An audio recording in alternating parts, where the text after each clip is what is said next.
ஓம் சாந்தி. வெள்ளிக்கிழமை, வாணி தரும் வசந்தம், 29/8/2025. இனிமையான குழந்தைகளே, தங்களுடைய பாதுகாப்பிற்காக விகாரங்கள் என்ற மாயையின் பிடியிலிருந்து தப்பித்திருக்க வேண்டும். தேக அபிமானத்தில் ஒரு பொழுதும் வரக்கூடாது. சிவ தந்தை கூறுகின்றார், குழந்தைகளே, புண்ணிய ஆத்மா ஆக வேண்டுமென்றால் ஸ்ரீமத் படி சதா நடந்து கொண்டே இருங்கள். நினைவு யாத்திரையில் கவனக்குறைவாக இருக்காதீர்கள். ஆத்மா உணர்வுடையவராக இருப்பதற்கான முழுமையான முயற்சி செய்து காமம் என்ற மகா எதிரியின் மீது வெற்றி அடையுங்கள். புண்ணிய ஆத்மா ஆகி இந்த துக்க தாமத்தை கடந்து சுகதாமம் செல்வதற்கான நேரம் இதுவே ஆகும். சிவ தந்தையும் இருக்கின்றார், மூத்த சகோதரராகிய பிரம்ம பாபாவும் இருக்கின்றார். இச்சமயத்தில் இருக்கும் பொழுதுதான் குழந்தைகளுக்கு பராமரிப்பு செய்ய வேண்டியதாக இருக்கின்றது. எத்தனை குழந்தைகளை பராமரிக்க வேண்டி உள்ளது, ஒவ்வொருவருடைய கணக்கும் வைக்க வேண்டி உள்ளது. எல்லையில்லாத தந்தைக்கு குழந்தைகள் பற்றிய கவலை இருக்கின்றது. எந்த குழந்தை எந்த சென்டருக்கு அனுப்பினால் பாதுகாப்பாக இருக்க முடியும்? தற்காலத்தில் பாதுகாப்பாக இருப்பது கடினமாக உள்ளது. உலகத்தில் எந்த ஒரு பாதுகாப்பும் இல்லை. சொர்க்கத்திலோ ஒவ்வொருவருக்கும் பாதுகாப்பு உள்ளது. இங்கு ஒருவருக்கும் பாதுகாப்பு இல்லை. எங்கேயாவது விகாரங்கள் என்ற மாயின் பிடியில் சிக்கி விடுகிறார்கள். இப்பொழுது ஆத்மாக்களாகி உங்களுக்கு பாதுகாப்பு உள்ளது. சத்தியமானவரின் தொடர்பு இங்கு உள்ளது. நாம் இப்பொழுது புண்ணிய ஆத்மா ஆக வேண்டும். நினைவு யாத்திரையின் மூலம் முழுமையாக புண்ணிய ஆத்மா ஆக வேண்டும். இதில் தான் நிறைய பேர் கவனக்குறைவாக இருப்பதால் ஏமாந்து விடுகிறார்கள். இச்சமயத்தில் கவனக்குறைவாக இருப்பது நன்றாக இல்லை என்று தந்தை கூறுகின்றார்.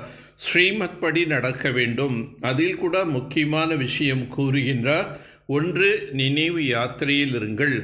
இன்னொன்று, காமம் என்ற மகா எதிரியின் மீது வெற்றி பெற வேண்டும். எல்லையில்லாத தந்தையிடமிருந்து சொர்க்கத்தின் அதிர்ஷ்டம் கிடைக்கின்றது. எல்லைக்குட்பட்ட தந்தையிடமிருந்து நரகத்தின் அதிர்ஷ்டம் கிடைக்கின்றது. புதிய உலகத்தில் அவசியம் தெய்வீக குணங்கள் உடைய மனிதர்கள் வேண்டும் அல்லவா? கிருஷ்ணரை ஒரு பொழுதும் தந்தை, ஆசிரியர் அல்லது குரு என்று கூற முடியாது. அவரை ஞானக்கடல் என்றும் கூற முடியாது. உலகம் இருப்பதே பொய்யாக. எனவே உண்மையின் படகை அசைய வைத்து கொண்டே இருப்பார்கள். புயல்களோ வருகின்றன அல்லவா? நாம் இந்த மாயாவி உலகத்தை கடந்து செல்ல வேண்டும். அனைவற்றை விட முதல் நம்பரில் வரும் புயல் தேக அபிமானத்தினுடையதாகும். இது எல்லாவற்றை விட தீயதாகும். அதுதான் அனைவரையும் தூய்மையற்றவராக ஆக்கியுள்ளது. தந்தை வந்திருப்பதோ புதிய உலகத்தின் ஸ்தாபனை செய்ய. நீங்களும் செய்து கொண்டிருக்கின்றீர்கள். யார் ஸ்தாபனை செய்கிறார்களோ அவர்கள் பாலனையும் செய்வார்கள். நாம் தெய்வீக ராஜ்யத்தை ஸ்தாபனை செய்வதற்காக, முழு உலகத்தை சொர்க்கமாக ஆக்குவதற்காக ஷிவ் பாபாவிடம் கூட வந்துள்ளோம் என்ற போதை உள்ளுக்குள் இருக்க வேண்டும்.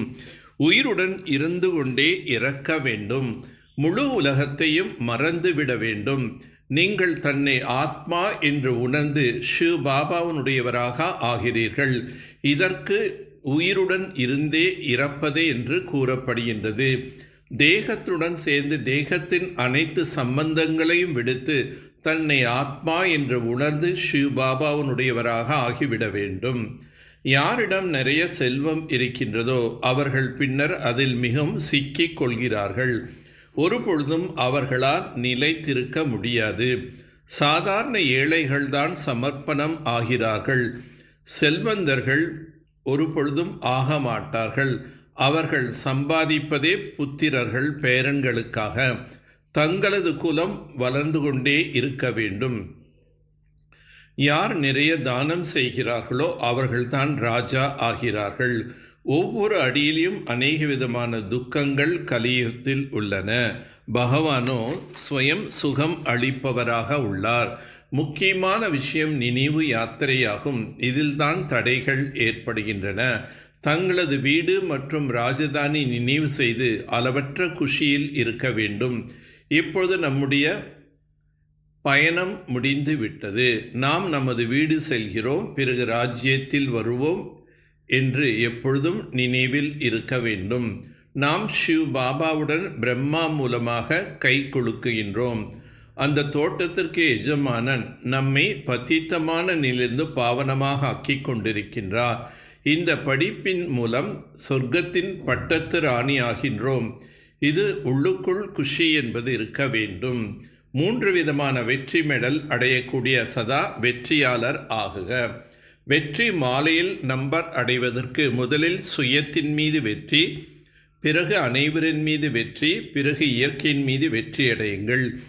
எப்பொழுது இந்த 3 விதமான வெற்றி மெடல்கள் அடைவீர்களோ அப்போது வெற்றி மாலையில் மணியாக முடியும். சுயத்தின் மீது வெற்றி அடைவது என்றால் தனது வீண் உணர்வுகள், சுபாவங்கள், சிரேஷ்ட உணர்வுகள் சுப பாவனையின் மூலம் மாற்ற வேண்டும். யார் இவ்வாறு சுயத்தின் மீது வெற்றி அடைகிறார்களோ அவர்களே மற்றவர்கள் மீது வெற்றி பிராப்தியாக அடைகிறார்கள். இயற்கையின் மீது வெற்றி அடைவது என்றால் வாயு மண்டலம், அதிர்வலைகள் மற்றும் ஸ்தூல இயற்கையின் பிரச்சனைகள் மீது வெற்றி அடைவதாகும். தனது கர்மேந்திரியங்கள் மீது முழு ராஜ்யம் செய்பவர்கள்தான் உண்மையான ராஜயோகிகள் ஆவார்கள். குழந்தைகளாகி உங்களுக்கு ஞானத்தின் கூடவே உண்மையான ஆன்மீக அன்பு கிடைத்திருக்கின்றது. இந்த ஆன்மீக அன்புதான் பிரபுவனுடையவராக ஆக்கியுள்ளது.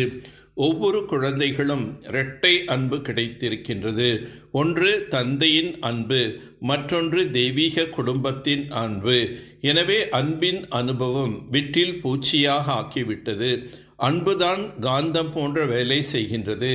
பிறகு கேட்பதற்கும் இறப்பதற்கும் தயாராகி விடுகிறார்கள். சங்கம யுகத்தில் யார் உண்மையான அன்பில் உயிருடன் இருந்தே இறந்து விடுகிறார்களோ அவர்களே சொர்க்கத்திற்கு செல்கின்றார்கள். நல்லது. ஓம் சாந்தி, ஓம் சாந்தி, ஓம் சாந்தி.